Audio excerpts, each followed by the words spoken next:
Hello my dear future stars, good morning, good afternoon, good evening. जब तुम lecture देख रहे हो तो today we are going to record lecture second of atomic structure and today we will learn Thomson atomic model, Rutherford atomic model. आज हम सब कुछ डिस्कस करेंगे। उससे पहले हम कल जो हमने पढ़ा है उसके एक दो क्वेश्चन, छोटे छोटे से क्वेश्चन लेते हैं, फिर चैप्टर को आगे बढ़ाएंगे। तो चलो पहले स्टार्ट करते हैं क्वेश्चन से। The ratio of mass of electron, the ratio of mass of electron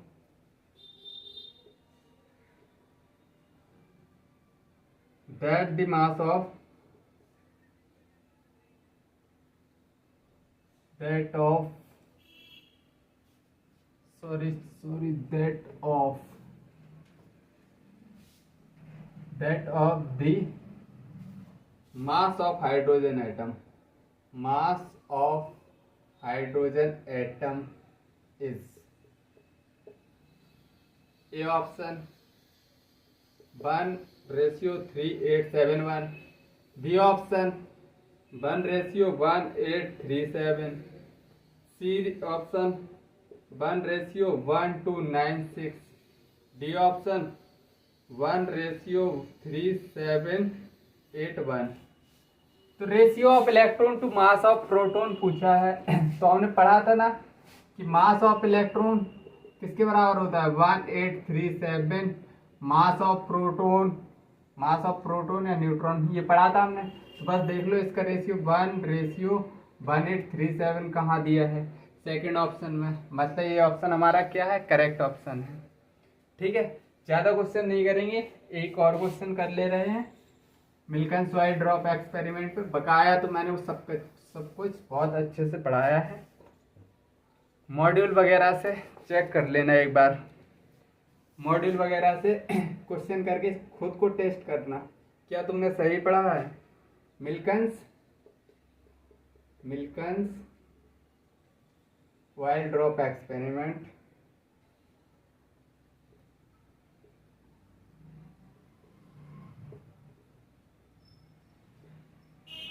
is used to find first option EM ratio of electron, second charge of electron,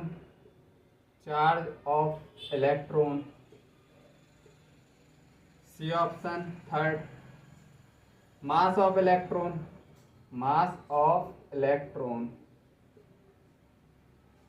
fourth velocity of an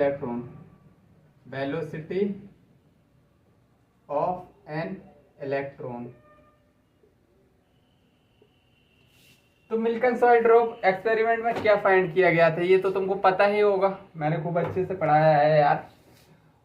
ये ratio of electron ये किसने दिया था, J Thomson ने बहुत मेहनत की थी, लेकिन उसने चार्ज ऑफ इलेक्ट्रॉन नहीं निकाल पाया था। ये कैसे निकला था, मिल्कन्स वाइट ड्रॉप एक्सपेरिमेंट से चार्ज ऑफ इलेक्ट्रॉन निकालने के लिए इसको यूज किया गया था।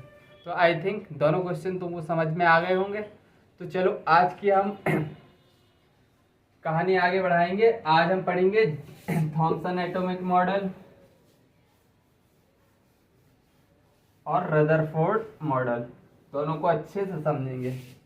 हालांकि ये तुम थोड़ा बहुत 9th में भी पढ़ के आए हो, 10th में भी, लेकिन कोई बात नहीं, हम 0 से लेके चलेंगे और हीरो तक। तो स्टार्ट करते हैं। जे थॉमसन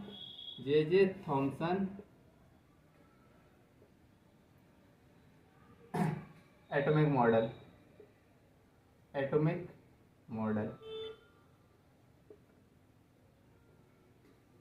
जे थॉमसन ने क्या बोल दिया था, जे थॉमसन ने एटम के बारे में क्या बोला था।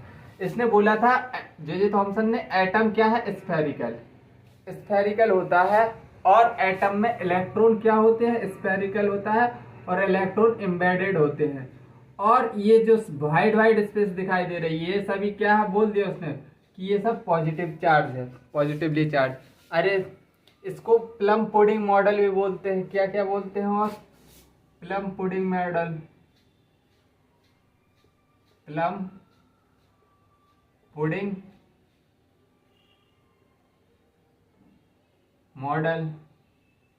और क्या बोलते हैं? Watermelon model, water melon model. Actually तुमने तरबूज तो देखा होगा, वाटरमेलन। वाटरमेलन को कट करना वो कैसा होता है? पहली बात तो स्फेरिकल होता है। इसने सेम बोल दिया कि मतलब एटम स्फेरिकल होता है और उसके जो सीड्स होते हैं वाटरमेलन के, जो रेड रेड पोर्शन होता है और उसके बीच में सीड होते हैं, सीड्स को बोल दिया इसने इलेक्ट्रॉन। और जो रेड कलर का पूरा जिसको तुम खाते हो, इसको इसने बोल दिया वो सब क्या है? Positively charge.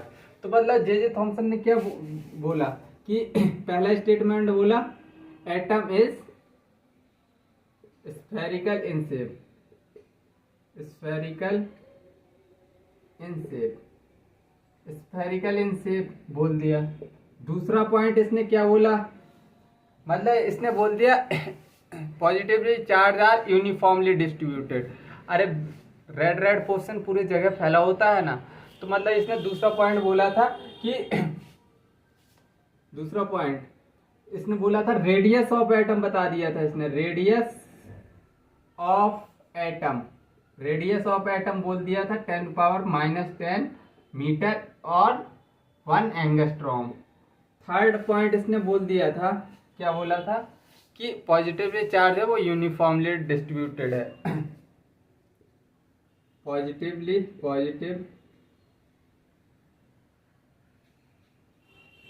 Positive charge is uniformly distributed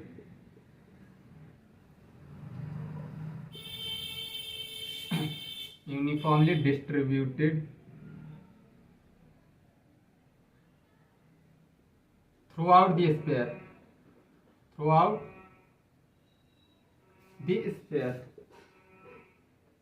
मतलब ये जो वाइट वाइट पोर्शन दिखाई दे रहा है, ये सब इसने बोल दिया ये सब क्या है? Positively charge.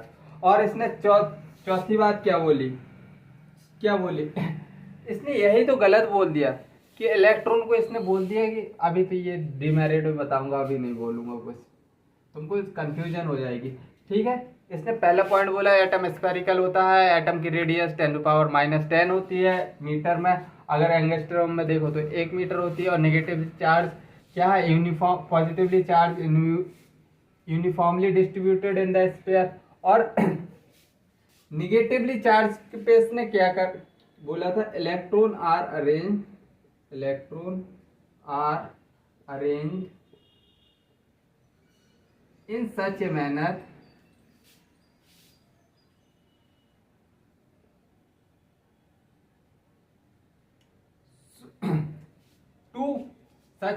to give most stable electrostatic configuration, most stable electrostatic arrangement, most stable electrostatic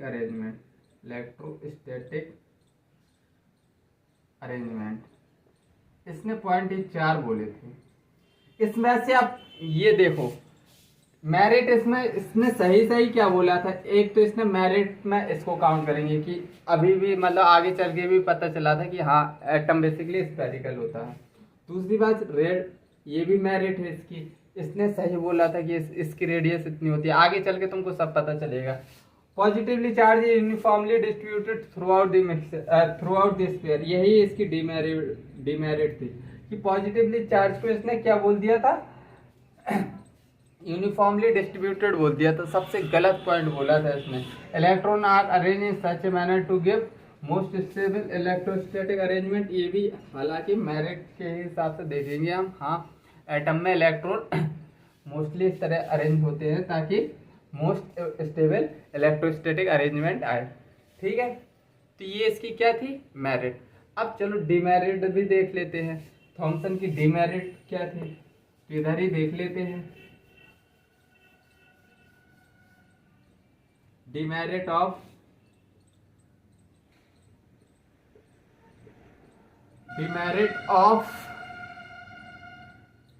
Thompson model, Thomson atomic model, atomic model. तो एक ही इसकी डिमेरिट थी, क्या थी? ये स्टेबिलिटी ऑफ एटम को नहीं समझ पाया था। Can't explain, can not explain the stability of atom, atom की स्टेबिलिटी नहीं बता पाया था। ठीक है, उसके बाद क्या कौन आया? उसके बाद आया रदरफोर्ड। रदरफोर्ड भैया आए हैं और देखो रदरफोर्ड ने अपना मॉडल किस तरह दिया ये सब हम चर्चा करेंगे। हालांकि इसकी डिमेरिट यही थी कि ये स्टेबिलिटी ऑफ एटम को नहीं बता पाया था। अब हम मूव कर रहे हैं Rutherford atomic model.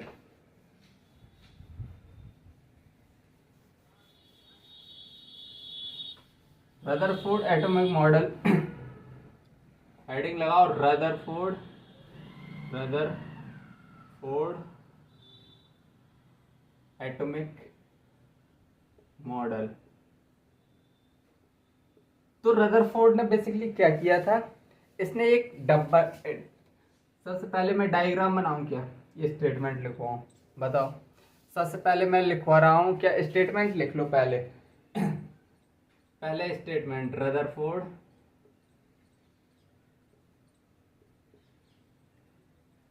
bombarded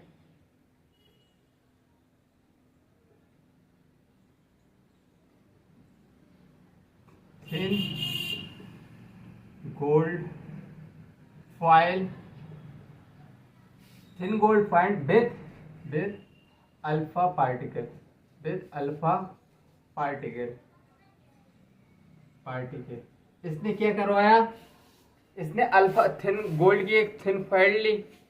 gold ही क्यों लिया? ये बात समझनी चाहिए। गोल्ड ही क्यों लिया? बेसिकली गोल्ड सबसे ज्यादा मैलिएबल होता है, मतलब इसकी बहुत ज्यादा पतली शीट बनाई जा सकती है, इसीलिए रदरफोर्ड ने क्या लिया? गोल्ड की फॉइल ली और उसको बॉम्बार्ड कराया गोल्ड फॉइल को विद अल्फा पार्टिकल। तो देखो दूसरा पॉइंट क्या किया? दूसरा चीज किया थिन शीट ऑफ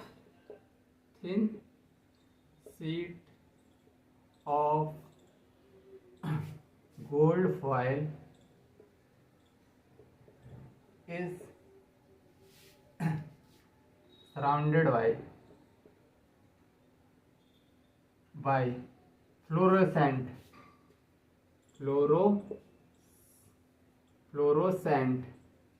material, क्या? Fluorescent material, FES।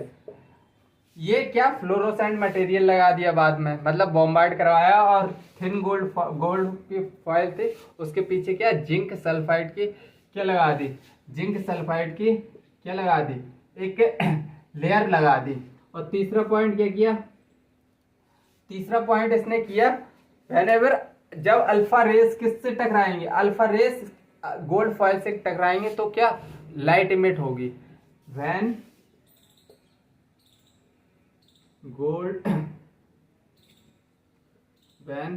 alpha particle strike on zinc sulfide, they gives glow मिलेगा तुमको, क्या? चमक। ठीक है, तो इसने सबसे पहले क्या किया? एक ये बॉक्स लिया, इसमें इधर होल बनाया, और ये इसमें सब में क्या बना है? सोर्स ऑफ अल्फा पार्टिकल है, ये सोर्स ऑफ अल्फा पार्टिकल। और इधर लेड बॉक्स लगा दिया, लेड प्लेट लगा दी, इधर लेड प्लेट लगा दी, लेड प्लेट। और इधर रख दी इसने क्या? गोल्ड फॉइल के चारों तरफ इसने क्या किया? गोल्ड फॉइल के चारों तरफ इसने जिंक सल्फाइड फ्लोरोसेंट की एक लेयर रख दी। इधर ये क्या है? जिंक सल्फेट, और ये क्या है? Gold gold foil. तब इधर से अल्फा रेस निकलेंगी, अल्फा रेस निकलेंगी और इधर से ये क्या है, लेड प्लेट, लेड प्लेट में एक होल रहेगा तो इधर से आगे जाएंगी और ये किससे टकराएंगी, क्या, गोल्ड फॉयल से। गोल्ड फॉयल क्या है, हाईली थिन, बहुत ज्यादा मेलेबल होती है, तो बिल्कुल पतली सी शीट होती है। तो ये देखा गया कि ये लाइट इधर जाके चमक रही है, एक लाइट इधर, एक लाइट इधर, एक लाइट इधर और इधर, ऐसे कई जगह क्या देखने को मिला, ग्लो कर रहा है ये जिंक सल्फाइड का जो फ्लोरोसेंट मटेरियल है, इधर इधर ग्लो आया। तो बेसिकली कंक्लूजन क्या निकला, कंक्लूजन देखो, बेसिकली ऑब्जर्वेशन देखेंगे। सबसे पहले ऑब्जर्वेशन क्या आई, फिर उसके बाद कंक्लूजन पे जाएंगे। ऑब्जर्वेशन में क्या आया, ऑब्जर्वेशन देख लो। सबसे पहले डायग्राम बना लेना और फिर लिख लेना ऑब्जर्वेशन। ऑब्जर्वेशन में क्या देखा गया कि most of the alpha particle वो क्या जा रहे थे, सीधे जा रहे थे। Most of the alpha particles सीधे जा रहे थे और कुछ अल्फा पार्टिकल्स डेविएट हो रहे थे, कुछ अल्फा पार्टिकल डेविएट हो रहे थे और कुछ अल्फा पार्टिकल सीधा बाउंस बैक हो रहे थे। क्या हो रहे थे, बाउंस बैक। मतलब 20,000 में एक अल्फा पार्टिकल क्या हो रहा था, बाउंस बैक हो रहा था। 20, ये सब क्या है, अल्फा रेस, ठीक है। तो एक अल्फा रेस वापस हो रही थी।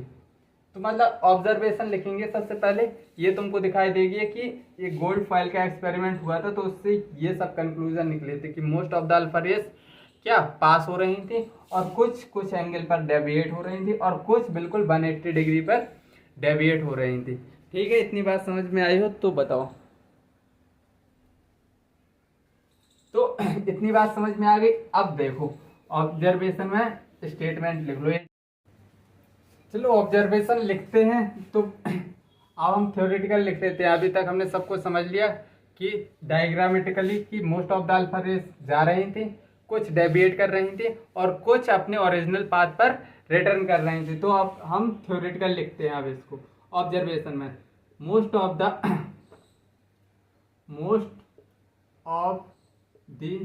Alpha rays passes through gold foil undeflected। ये हमने ऑब्जर्वेशन अनडिफ्लेक्टेड, ये हमने ऑब्जर्व किया था। अभी दूसरा स्टेटमेंट क्या लिखेंगे, few some alpha particle get deviated from their original path. कुछ some alpha race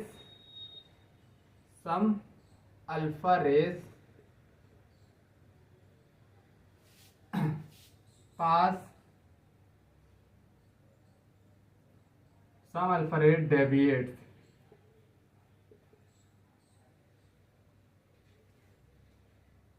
from original path। कुछ क्या कर रही थी, कुछ डेविएट कर रही थी, लेकिन few alpha rays 1 out of 20,000, 20,000 में से एक, are return to original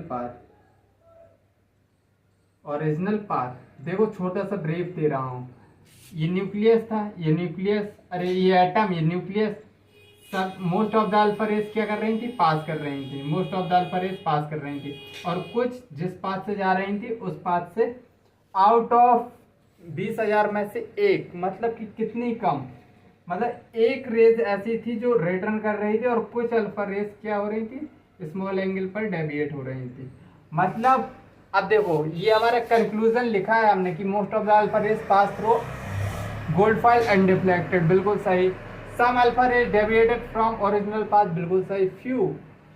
few alpha race, ये 20,000 में से एक आए return to their original path, मतलब अपने ओरिजिनल पाथ पर रिटर्न हो रही थी। लेकिन अब इससे ऑब्जर्वेशन क्या आएगा, ऑब्जर्वेशन ये आने वाला है, इससे देखना ऑब्जर्वेशन आएगा कि most of the alpha rays pass कर रही है, मतलब एटम क्या है, मोस्ट ऑफ द एटम खाली है, तभी तो अल्फा रेज पास कर रही हैं। अगर खाली नहीं होता तो most of the alpha rays pass क्यों करती?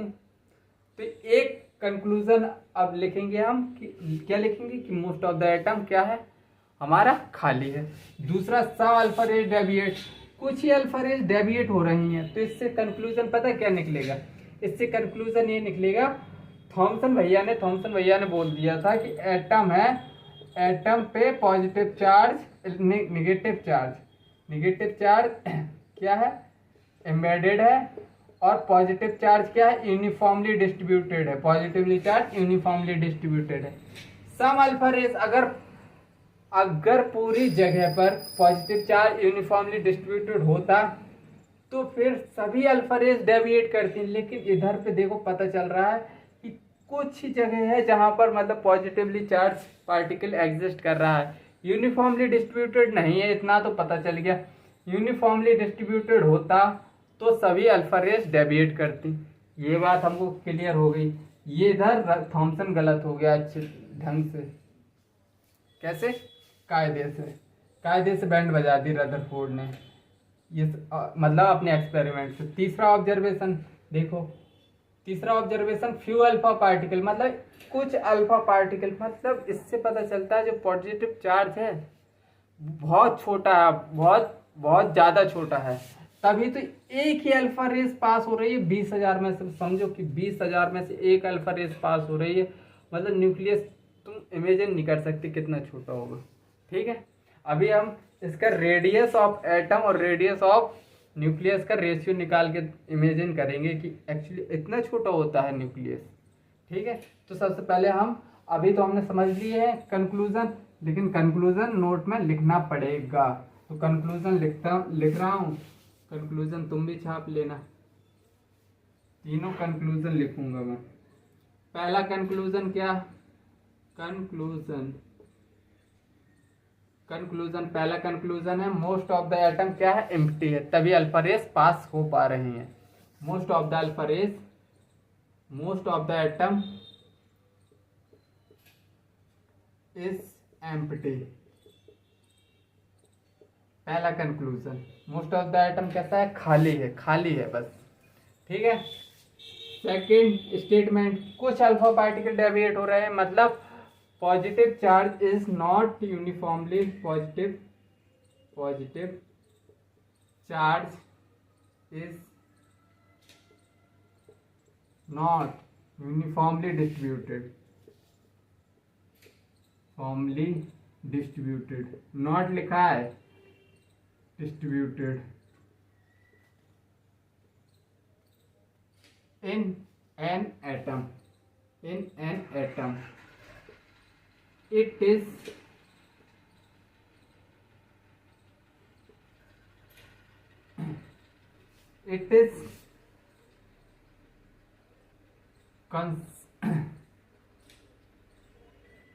consist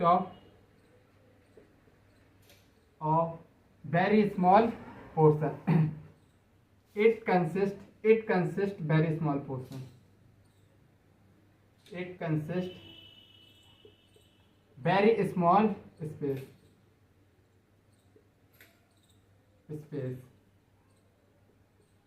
called nucleus. इसी को हम क्या बोलेंगे, न्यूक्लियस। और थर्ड पॉइंट क्या लिखेंगे, एक अल्फा रेस डेविएट हो रही थी, तो थर्ड स्टेटमेंट हम लिखने वाले हैं क्या, कि मतलब न्यूक्लियस है जो बहुत छोटा है, न्यूक्लियस इज वेरी स्मॉल,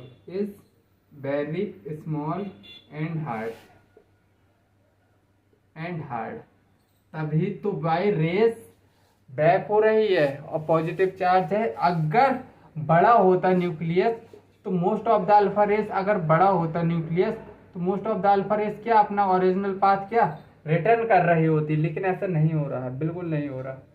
तो आई थिंक तुमको अब कंक्लूजन चमक गए होंगे, तीनों ऑब्जर्वेशन चमक गए होंगी, कंक्लूजन चमक गए होंगे। अब देखो रेडियस ऑफ एटम कितनी होती है, रेडियस ऑफ एटम जैसे कि थॉमसन भैया ने बताया था कि 10 पावर 10 10⁻10 मीटर।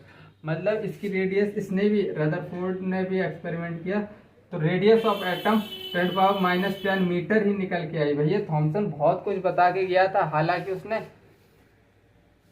उसकी बैंड बच गई क्योंकि उसने एक चीज गलत बोल दी कि पॉजिटिवली चार्ज यूनिफॉर्मली डिस्ट्रीब्यूटेड है। सबसे गलत बात उसने यही बोली थी। बकाया उसने सब कुछ सही सही बताया कि बेसिकली एटम कैसा होता है, स्फेरिकल। और यार उसने तो बहुत पहले बताया था ये सब, आई थिंक 1980 में, 18 कुछ में बताया था उसने। रेडियस ऑफ एटम इतनी होती है, रेडियस ऑफ न्यूक्लियस कितना होती है, रेडियस ऑफ न्यूक्लियस देखा गया 10⁻15 मीटर। अब समझ लो कितना छोटा है रेडियस। ठीक है, दूसरी स्लाइड में अभी मैं इसका कंपैरिजन करा दे रहा हूँ रेडियस ऑफ एटम और रेडियस ऑफ न्यूक्लियस से। मतलब तो तुमको थोड़ी मौज आ जाएगी, थोड़ी फील भी आ जाएगी कि एक्चुअली न्यूक्लियस इतना छोटा होता है, एटम से कुछ बताया न जाए। तो रेडियस ऑफ न्यूक्लियस कितना था, 10⁻15 मीटर। और रेडियस ऑफ एटम कितनी थी, 10⁻10 मीटर। रेडियस ऑफ एटम और रेडियस ऑफ न्यूक्लियस,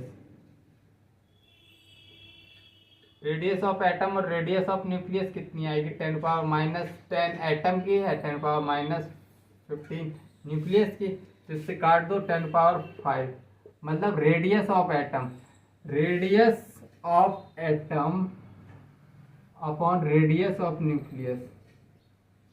अब देख लो 10⁻5, मतलब रेडियस ऑफ एटम कितना, 10⁻+, मतलब एटम इतना बड़ा है, न्यूक्लियस को उस साइड ले जाओ। तो ये रेशियो तुमको याद रख लेना है, तो इधर से तुमको फील आती रहेगी कि कितना बड़ा है न्यूक्लियस, मतलब कितना बड़ा एटम है एज कंपेयर टू न्यूक्लियस।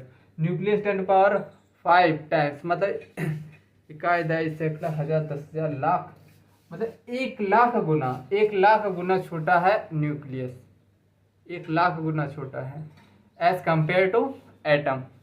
तो अब चलो एटम की बात हो गई, एटम बेसिकली एटम और न्यूक्लियस के रेशियो की बात हो गई।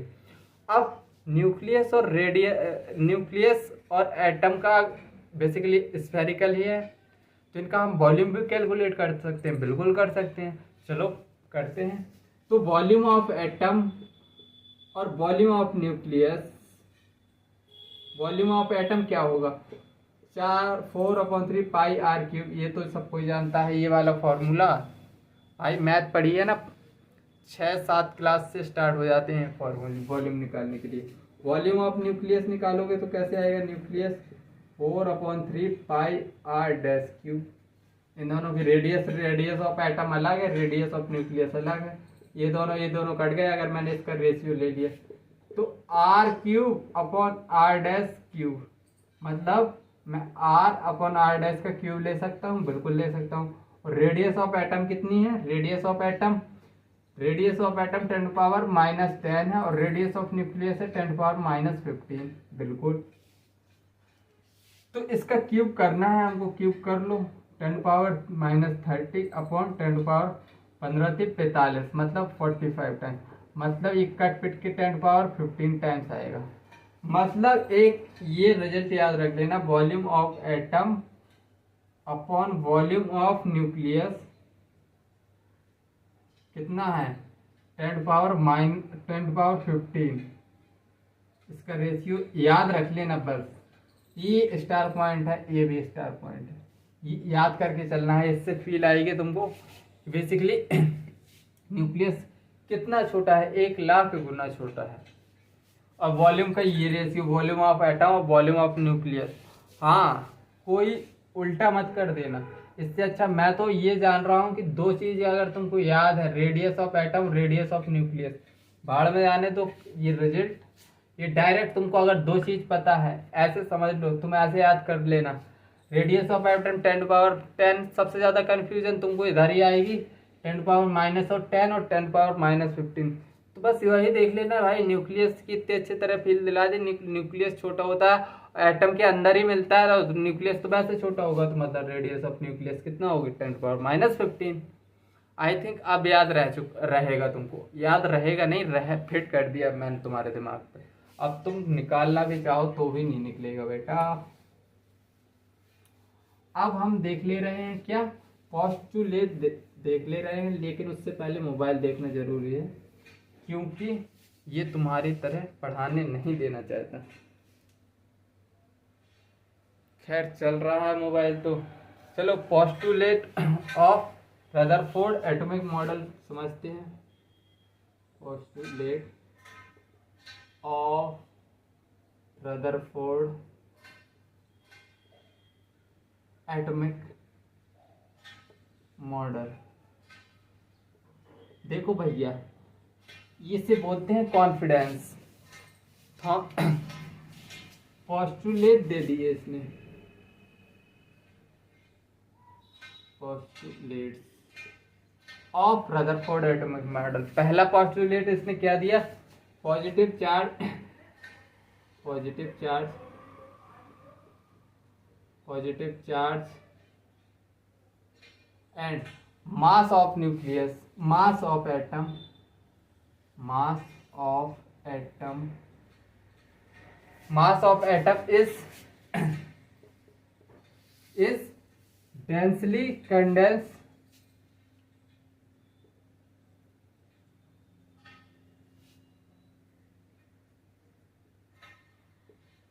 densely condensed in extremely small region, बहुत छोटे से रीजन में, in very small region, in very small region, or and that region is called nucleus, that region is called nucleus, मतलब क्या, positive charge mass of atom is densely condensed into small region, मतलब कि जो ये atom है ना, तो इसका पूरा मास और मतलब ये सब न्यूक्लियस में ही प्रेजेंट होता है, क्योंकि न्यूक्लियस में बेसिकली तुमको बताया है स्टार्टिंग में, न्यूट्रॉन और प्रोटॉन होते हैं, इलेक्ट्रॉन का तो कुछ मास होता ही नहीं है, मतलब नेग्लिजिबल होता है एज कम्पेयर टू, नेग्लिजिबल तो नहीं बोलेंगे, बहुत कम होता है, very very less than neutron और प्रोटॉन। ठीक है, तो मतलब इसने क्या बोला कि पहला इसने पोस्टुलेट दे दिया कि positive charge mass of atom very are densely contained in very small region, that region is called nucleus। और दूसरा इसने पोस्टुलेट क्या दिया इलेक्ट्रॉन के बारे में कि nucleus is the nucleus is surrounded by electrons, and electrons revolve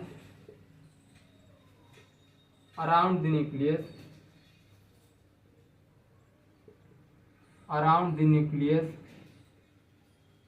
with very high speed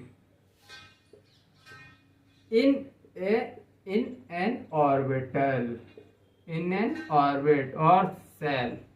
मतलब कि इलेक्ट्रॉन जो न्यूक्लियस के चारों तरफ घूम रहा है ना, तो वो सेल में घूम रहा है, इसने ये बोल दिया था ऑर्बिट में, मतलब एक पर्टिकुलर ऑर्बिट में घूम रहा है, इसने बोल दिया था सेकंड। और तीसरा स्टेटमेंट, तीसरा पोस्टुलेट इसने दिया था, तीसरा पोस्टुलेट क्या दिया था, नंबर ऑफ इलेक्ट्रॉन और नंबर ऑफ प्रोटॉन क्या है, बराबर। तो एटम की न्यूट्रलिटी मेंटेन करने के लिए नंबर ऑफ इलेक्ट्रॉन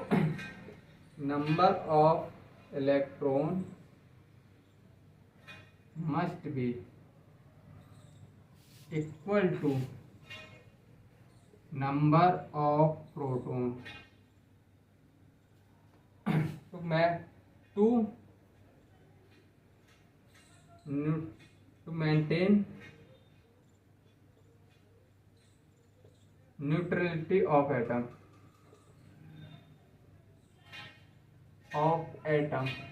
मतलब नंबर ऑफ इलेक्ट्रॉन और नंबर ऑफ प्रोटॉन कैसे होंगे, बराबर होंगे।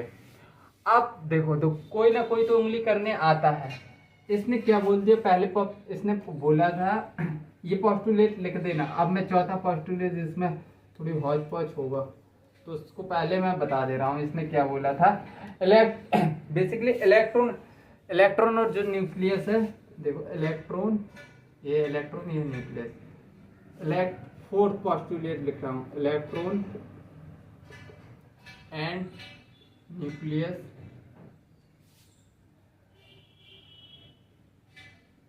are held together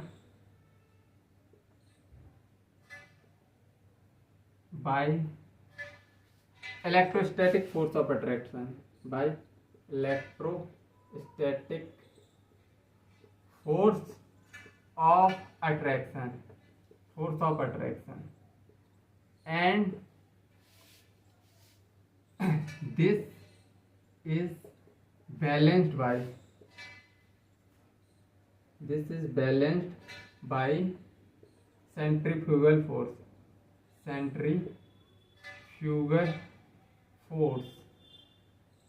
देखो लोगों ने उंगली की रदरफोर्ड से पूछा इन दोनों के बीच में क्या लग रहा है, इलेक्ट्रोस्टैटिक फोर्स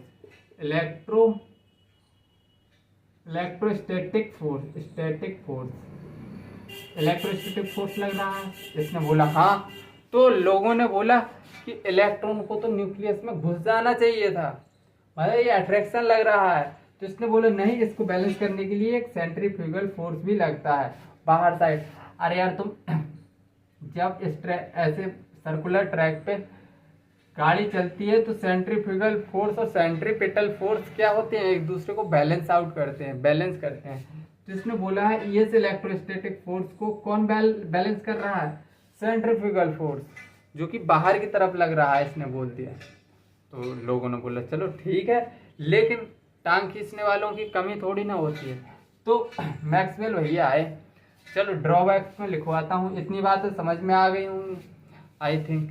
तो अब हम चलते हैं ड्रॉबैक्स की तरफ। यूं ही कोई बेवफा नहीं होता बेटा।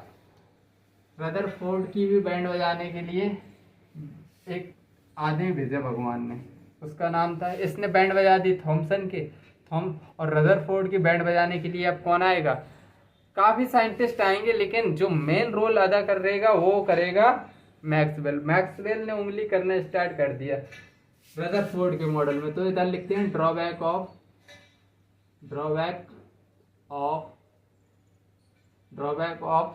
किसके, रदरफोर्ड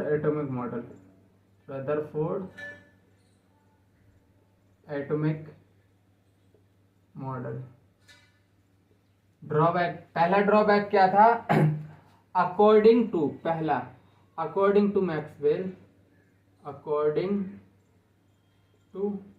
मैक्सवेल, ये जो खेलता है क्रिकेट वो वाला मैक्सवेल नहीं है भाई। ये तो पैदा भी लिया, थ्योरी भी दिया, फिजिक्स में 4 चैप्टर भी बना के और खत्म हो गया, मतलब इस दुनिया में नहीं रहा। 4 चैप्टर और हमारे बढ़ा गया फिजिक्स में, मैंने पढ़े हैं, मुझसे दुख दर्द पूछो, मैं तो इससे बहुत ज़्यादा नाखुश हूँ। खैर ये इधर भी आया है केमिस्ट्री भी मचाने, अब रदरफोर्ड की वॉट लगाने आ गए। According to Maxwell every accelerating particle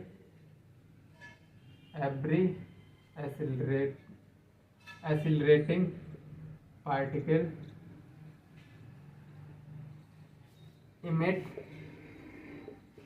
electromagnetic radiation, according to him, मतलब according to him if electron moves in orbit, then it should fall into nucleus, मतलब उसको न्यूक्लियस में गिर जाना चाहिए, fall into nucleus। इसने बैंड बजा दी। इसने बोला देखो रदरफोर्ड भाई, एक बात बोलना, एक्सिलरेटिंग पार्टिकल कोई भी है तो वो क्या करता है बेसिकली एनर्जी रेडिएट करता है, इलेक्ट्रोमैग्नेटिक रेडिएशन इमिट करता है। और अगर ये एनर्जी इमिट करेगा तो कुछ टाइम बाद इसका ऑर्बिट श्रिंक करेगा, फिर थोड़ा और श्रिंक करेगा, फिर थोड़ा और, फिर थोड़ा और, लेकिन एक टाइम के बाद इसने टाइम भी बताया था 10⁻⁶ करके, ऐसा कुछ टाइम भी बताया था इसमें कि उतने टाइम में तो एटम खत्म ही हो जाना चाहिए था, उतने टाइम में खत्म ही हो जाना चाहिए था। तो रदरफोर्ड से पूछा, रदरफोर्ड ने बोला मुझे नहीं पता, मतलब क्या वोट लगा दी उसने मैक्सवेल ने, और इसने बाट लगवा भी ली। दूसरा पॉइंट किसने अब ये न्यूट्रलिटी ऑफ एटम को क्या ढंग से एक्सप्लेन नहीं कर रहा था, मतलब thus stability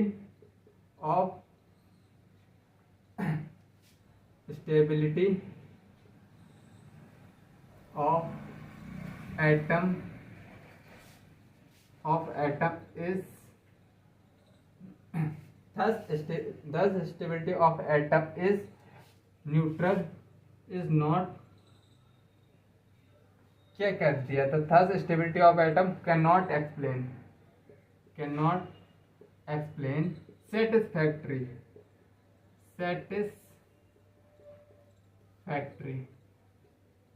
मतलब किसी को ज्यादा अच्छी तरह से सेटिस्फाइड नहीं कर पाया था कि मतलब एटम क्या है, स्टेबल है, स्टेबिलिटी ऑफ एटम को। थर्ड पॉइंट जो कि मैं अभी तो तुमको ज्यादा समझ में नहीं आएगा, लेकिन आगे चल के तुमको ये पॉइंट समझ में आ जाएगा। Hydrogen spectrum, basically hydrogen spectrum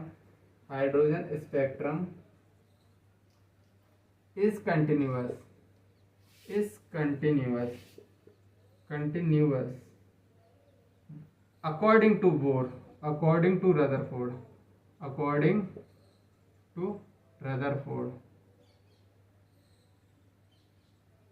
but it is found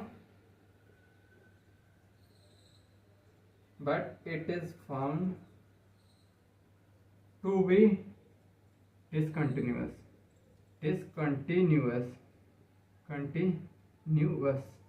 अब ये हाइड्रोजन स्पेक्ट्रम पूरा डिटेल में बढ़ेंगे, टेंशन मत लेना।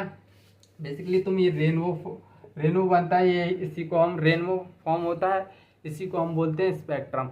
मतलब रदरफोर्ड की वजह से क्या था, continuous spectrum, but it form discontinuous. इस पॉइंट को बस याद रख लेना, मैं आगे चल के ये पॉइंट तुम्हारे खुद ब खुद क्लियर हो जाएंगे।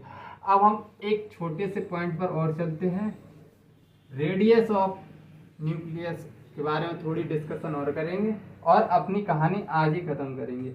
इधर ही रेडियस ऑफ न्यूक्लियस थोड़ा और पढ़ लो। Radius of nucleus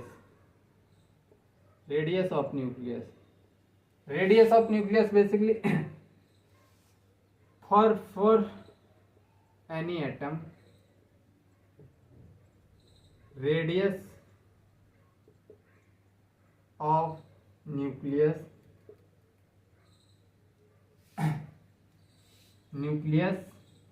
directly proportional होता है मास नंबर के, इसके ऊपर 1/3 की पावर। अगर रेडियस ऑफ न्यूक्लियस अगर मैं ये प्रोपोर्शनल की हटाऊंगा तो r डैश लगाऊंगा इधर, r डैश मास नंबर की जगह मैं a0 लिख सकता हूँ, बिल्कुल लिख सकता हूँ। r0 की वैल्यू तुमको पता होनी चाहिए 1.33 10⁻⁻15 मीटर, इसकी बस वैल्यू याद रख लेना ऐसे, ठीक है। छोटा सा न्यूमेरिकल है, करवा दे रहा हूँ क्योंकि ऐसे क्वेश्चन आ चुके हैं, जेईई मेंस में तो पूछ चुका है इस पे क्वेश्चन, तो इसलिए मैंने सोचा चलो हटाओ करवा देते हैं। r0 की वैल्यू इधर लिख लो, इधर ही क्वेश्चन करेंगे 1.33 10⁻⁻15 मीटर। अब इधर ही क्वेश्चन करते हैं। क्वेश्चन क्या है, calculate the ratio of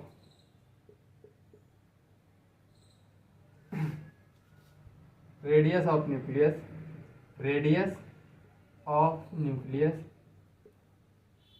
of x and by if